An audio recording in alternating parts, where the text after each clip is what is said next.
আজিৰ এইটো ভিডিও চোৱাৰ আগতে আপোনালোকক কৈ লও এইটো ভিডিও বহুতে ইম্পৰ্টেন্ট। Good morning everyone. আজিৰ এইটো ভিডিওত আপোনালোকক জনাই দিম কেইদিনমান আগতে মই নিশ্চয় দুটা ভিডিও বনাইছিলো যে CISF তাত ওলাইছিল 429টা পোষ্ট।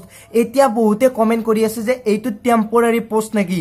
এইটোৰ বিষয়ে সকলোখিনি কথা কম, এটা ভাল খবৰ দিম, যেটো ভাল খবৰ আপোনালোকৰ বাবে বহুতে ইম্পৰ্টেন্ট। ভিডিওটো শেষলৈ চাব আৰু সকলোখিনি বুজি লবলৈ ট্ৰাই কৰিব, কাৰণ এইটো ভিডিওৰ পৰা আপোনালোকে বহুখিনি কথা বুজি পাব, লগতে আপোনালোকৰ বহুখিনি লাভ হ'ব। প্ৰথম কথাটো হ'ল এইখন স্ক্ৰিনশ্বট চাই লওক।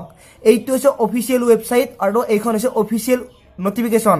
এইটো হৈছে CISF ৰ অফিচিয়েল নোটিফিকেশন। তাত উল্লেখ কৰা আছে টেম্পৰাৰী পোষ্ট। লগতে এইফালে এইখন আপোনালোকে চাই লওক।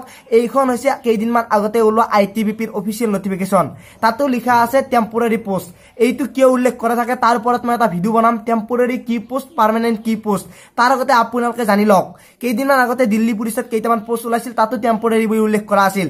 এই যিবোৰ টেম্পৰাৰী ৱৰ্ড থাকে সেই টেম্পৰাৰী ৱৰ্ডটোৱে নুবুজায় যে পোষ্ট কেইটা টেম্পৰাৰী, বা আপোনালোকে যেতিয়া জইন কৰিব তেতিয়া আপোনালোকক উলিয়াই নিদিয়ে যে আপোনালোকক টেম্পৰাৰী বুলি এড কৰা হৈছিল আৰু এতিয়া আপোনালোকে ওলাই যাব। ডিফেন্সৰ হিষ্ট্ৰীত এতিয়ালৈকে কোনো ধৰণৰ এইটো কথা উল্লেখ নাই যে আপোনাক এড কৰাৰ পিছত উলিয়াই দিয়া হ'ব। আপোনাক তাতে চাকৰিটোত জইন কৰাৰ পিছত আপোনালোকক তাতে ৰিজাইন কৰিব দিব, ৰিজইন কৰিব দিব। এনেকুৱা ধৰণৰ কোনো কথা উল্লেখ নাই। আপোনালোকৰ টেকনিক্যালি বা আপোনালোকৰ যিবোৰ ডিফেন্স আছে ডিফেন্সৰ হিষ্ট্ৰীত এইবোৰ কোনো ধৰণৰ কথা উল্লেখ নাই।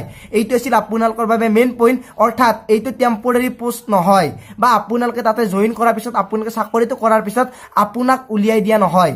এইটো আপোনালোকে জানি নিশ্চয় ভাল পাইছে বা আপোনালোকে শুনিবলৈ নিশ্চয় ভাল পাইছে। বহুতে এপ্লাই কৰা নাছিল টেম্পৰাৰী বুলি ভাবি, কিন্তু আপোনালোকক আগতে কৈ দিও এইটো কোনো ধৰণৰ এনেকুৱা টেম্পৰাৰী নহয় যে আপোনাক 2 বছৰ পিছত উলিয়াই দিব, আপোনাক 3 বছৰ পিছত উলিয়াই দিব। তাৰ ওপৰত মই এটা সোনকালে ভিডিও বনাম, যিটো ভিডিওৰ পৰা আপোনালোকৰ বহুতে লাভ হ'ব। সো আজিৰ ভিডিওত এটা কথাই কৈ দিলো, এইটো ভিডিওৰ পৰা আপোনালোকক এটা কথাই বুজোৱা হ'ল যে এইটো কোনো এনেকুৱা টেম্পৰাৰী পোষ্ট নহয় যে আপোনাক জইন কৰাৰ পিছত উলিয়াই দিব।